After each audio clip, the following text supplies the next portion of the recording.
मुझे समझ में नहीं आया कि मैं रिएक्ट कैसे करूं, क्योंकि अभी हो क्या रहा है, यदि आप देशवासियों को यदि ये गलत फहमी है कि आप YouTube और Facebook और सोशल मीडिया ट्विटर के द्वारा आपके हाथ में कोई बहुत बड़ा हथियार थमा दिया गया है, तो ये ध्यान रखिए, ये हथियार तब तक आपका काम का है जब तक सरकार चाहती है।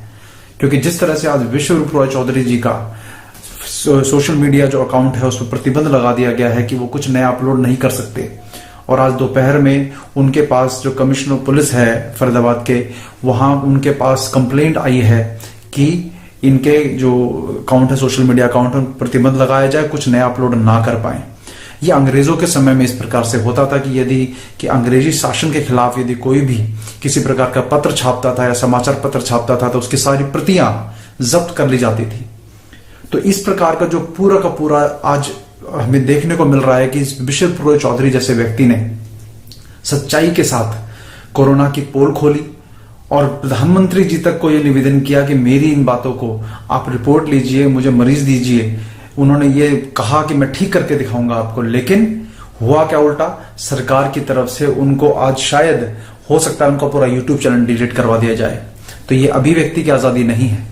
आपने क्या, जिन लोगों ने डर फैलाया जा रहा है, मोदी जी आप ये कहते हैं सबको कि शांत रहिए, डरिए मत, घबराइए मत, लेकिन जो पूरा का पूरा मीडिया है कुछ लोगों को छोड़कर, वो पूरा का पूरा मीडिया केवल और केवल डराने में और भय फैलाने में लगा हुआ है।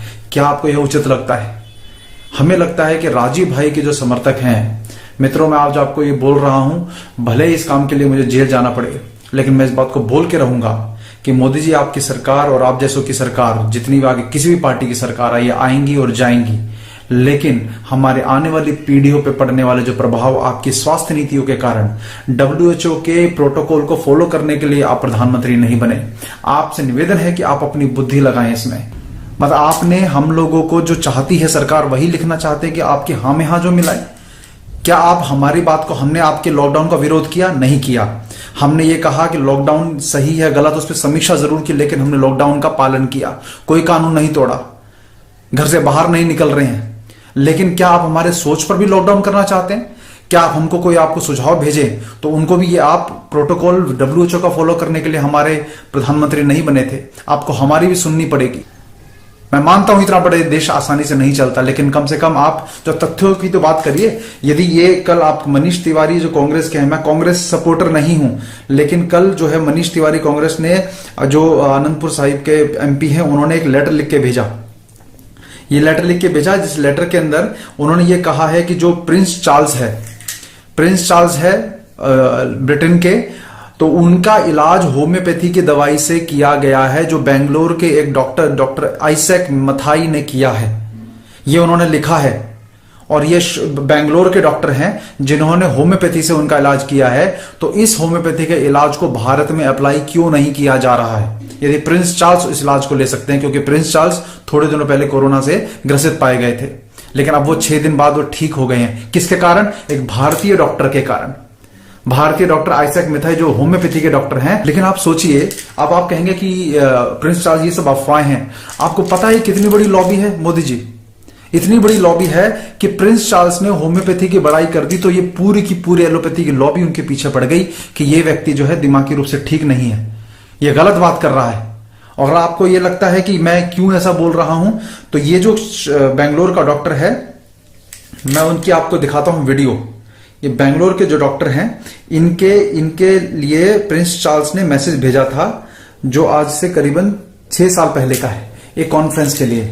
तो मैं आपको इसका भी वीडियो दिखाता हूं।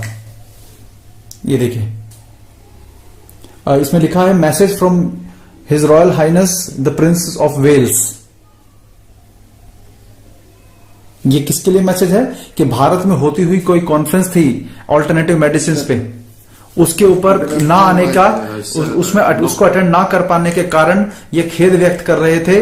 और इन्होंने इस शौक्य जो नाम है इस संस्था का जिसने ठीक किया है इनको, और डॉक्टर आइजैक मैथाई उनका नाम लिया है इस वीडियो के अंदर। ये वीडियो का लिंक भी मैं दे दूंगा। ये शौक्य नाम है, ये सुनिए आप इनको।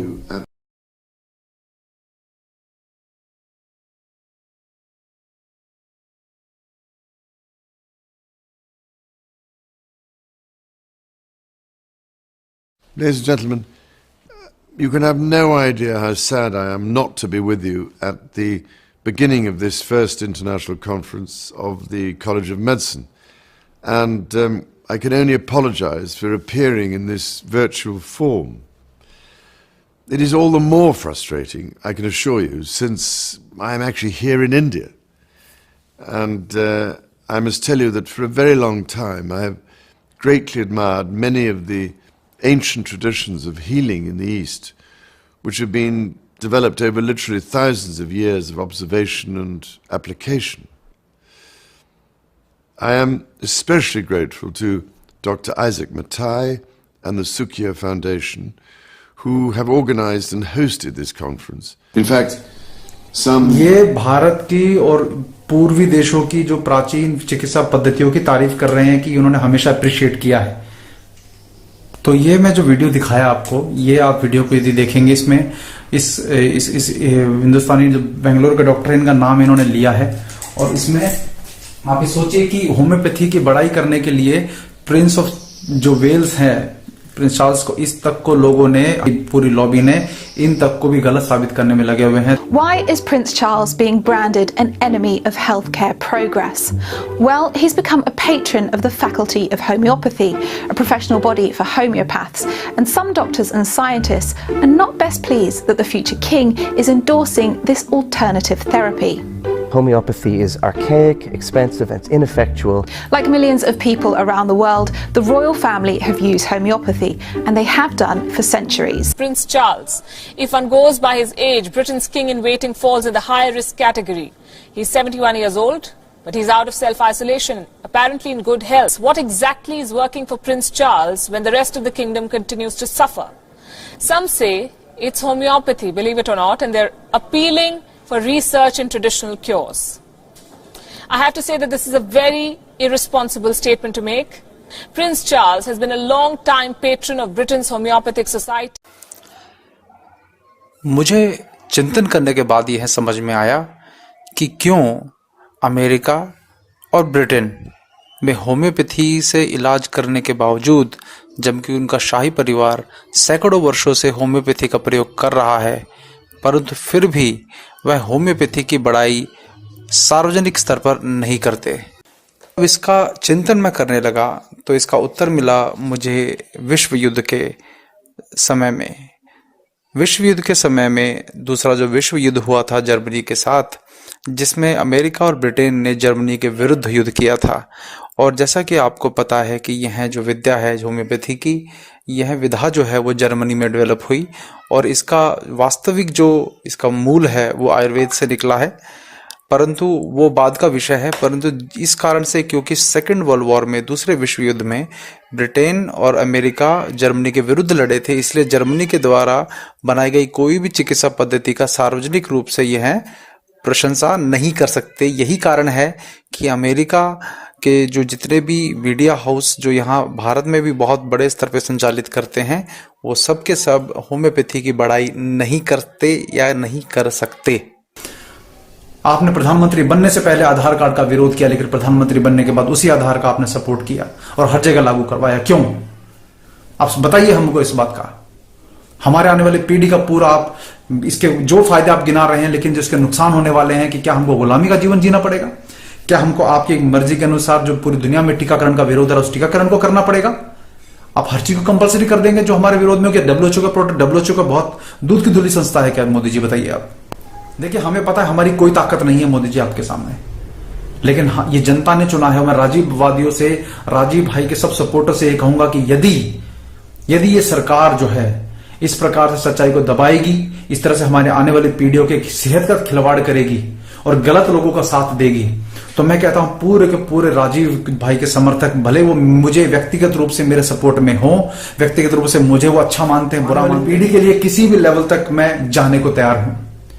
उसके लिए जो सच्चाई बोल रही है, यदि जेल में जाना पड़े मैं जेल में जाने को भी तैयार हूं। ये लॉबी मुझे मार भी डालना चाहे तो मरने को भी तैयार हूं, लेकिन अपनी आने वाली पीढ़ी के उससे समझौता नहीं करूंगा। अपने प्रारब्ध में ये पाप नहीं लगने दूंगा, क्योंकि अब यदि समय नहीं है कि विश्व रॉय चौधरी जैसा सच्चा व्यक्ति उसकी बात को प्रमाणित करने के बजाय, उसको जांचने के बजाय आपने उनके सोशल मीडिया पे प्रतिबंध लगा दिया। ये यूट्यूब, फेसबुक, ये सब जितने भी जो है गद्दारी कर रहे हैं हमारे साथ, कि जब तक इनके लिए कोई थ्रेट या इनकी लॉबी के खिलाफ थ्रेट साबित नहीं होते, हम केवल अपनी हंसी खुशी वाली फोटोग्राफ एक दूसरे के साथ शेयर करते रहें, यही इनको चाहिए।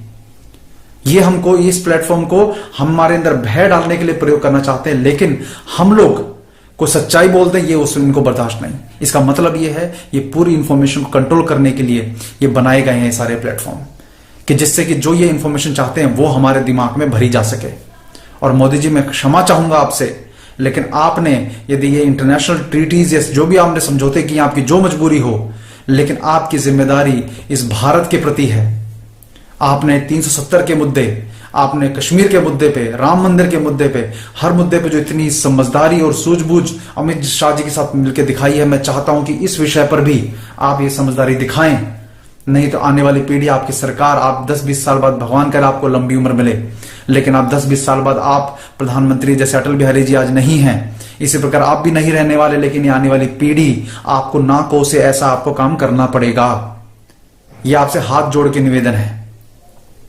हम लोग, आप भी देश का भला चाहते हैं, हम भी देश का भला चाहते हैं, लेकिन कम से कम हमारी बात तो सुने। दुनिया में जिन चीजों का विरोध हो रहा है, जो दुनिया में जो चीजें प्रतिबंध है, वो हमारे बच्चों पे क्यों लागू की जा रही है, उस पर थोड़ा तो सोचिए। किसी को तो हमारा प्रतिनिधि बनकर आप तक पहुंचने दीजिए, क्योंकि मेंबर ऑफ पार्लियामेंट तो आपके कहे अनुसार चलेंगे। तो किसी की तो सुनिए। विश्वरूप रॉय चौधरी को कम से कम बुलाकर वह पूछ ही लेते। यदि आपको डर है कि प्रोटोकॉल के विरुद्ध जाता है, तो बिना प्रोटोकॉल के अलग से अनऑफिशियली किसी को भेजकर मिलवा लीजिए, लेकिन आपने नहीं करा। अब करिए। वो व्यक्ति सच बोल रहा है, उसने इतनी, यदि वो दुनिया भर के लोग, और मैं आप लोगों को बोल दूं जो भारत की जनता है, आप लोग कल विश्वरूप रॉय चौधरी ने अच्छा काम किया, जैसे वो लाइमलाइट में आए तो आप लोग इंटरनेट पर सर्च करते हो हु इज विश्वरूप रॉय चौधरी, तो ये लोग इंफॉर्मेशन कंट्रोल करते हैं। कोरा.com जैसी वेबसाइट पे प्रश्न पूछो उत्तर ये सब लिखते हैं। तो जिस व्यक्ति के बारे में इनको आपके मन में सकारात्मक छवि नहीं बनानी, उस व्यक्ति के बारे में कभी इंटरनेट पर अच्छा लिखा मिलेगा नहीं आपको। इसीलिए आप जो पहले पेज पे सर्च रिजल्ट आएंगे वो वही होंगे जो ये चाहते हैं कि आप सुने, आप समझे, पढ़ें। तो विश्वरूप रॉय चौधरी को भी फेक डॉक्टर है, ये फेक डॉक्टर है, तो 10 साल से किताबें इतनी पूरे माफिया का जो है, हॉस्पिटल माफिया का जो है, इन्होंने पूरा कच्चा चिट्ठा खोला है। उस कच्चे चिट्ठे को जो है, यदि 10 साल से इनकी किताबें सर्कुलेट हो रही, क्यों नहीं रोका गया? यदि ये फ्रॉड थे, यदि ये फेक डॉक्टर है, तो क्यों नहीं आज तक इनको जेल हुई? आज केवल कोरोना के ऊपर सच बोलने पर इनको आपने प्रतिबंध लगा दिया इनके फेसबुक सोशल मीडिया पे, और कोई बड़ी बात नहीं कि आपकी पुलिस उनको उठाकर ले जाए। नहीं बर्दाश्त होगा, ये नहीं बर्दाश्त किया जाएगा। और मैं सब लोगों से निवेदन करता हूं, राज्य भाई के समर्थकों से, कि यदि इस कोरोना वायरस को लेकर या किसी प्रकार के हमारे आने वाली पीढ़ियों के साथ कोई षड्यंत्र किया गया, तो पूरा बहिष्कार कीजिए। सरकार का बिल्कुल समर्थन नहीं करना अगले चुनाव के अंदर, बिल्कुल समर्थन नहीं करना। कांग्रेस हमें बर्दाश्त नहीं, लेकिन हमारे आने वाली पीढ़ियों के साथ जो करेगा वो भी हमें बर्दाश्त नहीं। और मोदी जी ध्यान रखिए, लोगों ने आपको किसी अभाव, किसी विकल्प के अभाव में चुना है। ये अपनी आपकी बहुत बड़ी कमजोरी थी, उसको ध्यान रखिएगा। जिस दिन विकल्प मिल गया इस देश को, कांग्रेस के अलावा कांग्रेस कोई विकल्प नहीं है हमारे लिए। कांग्रेस तो इससे भी गई बीती है, महा थर्ड क्लास। लेकिन यदि आपका विकल्प मिल गया तो कोई आपको नहीं चुनेगा। ऐसे फैसले मत लीजिए, क्योंकि विकल्प के अभाव में चुने गए हैं आप। यदि कोई विकल्प होता आपका बेहतर, तो आपको नहीं चुना जाता, इतनी सीटें नहीं मिलती आपको। तो उसका सम्मान कीजिए। हमने जो आपको मत दिया है अपना, हम देशवासियों ने, भारतवासियों ने, हम स्वदेशी के समर्थकों ने, गौ माता के भक्तों ने, उसको डुबोइए मत। ये करबद्ध निवेदन है आपसे, क्योंकि वही हम कर सकते हैं और हमारी कोई ताकत नहीं है। वंदे मातरम। जय हिंद।